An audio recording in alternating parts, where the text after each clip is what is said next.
Более 1300 конкурсантов, 63 страны региона, 56 компетенций и 4 соревновательных дня. В Казани завершилось масштабное международное событие – чемпионат мира WorldSkills. Сборная России по итогам всех испытаний оказалась в числе лидеров.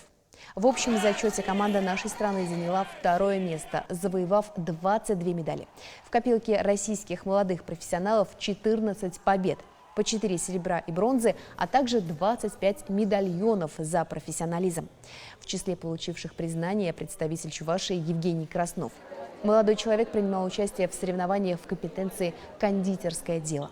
По итогам всех конкурсных испытаний он показал высокий результат, набрав более 700 баллов, за что и получил медальон 45-го чемпионата мира WorldSkills. Первое место в медальном зачете принадлежит сборной Китая, замкнула тройку Корея. Награду Альберта Видаля, своеобразное гран-при чемпионата за наибольшее количество набранных баллов, получила россиянка Анастасия Каменева.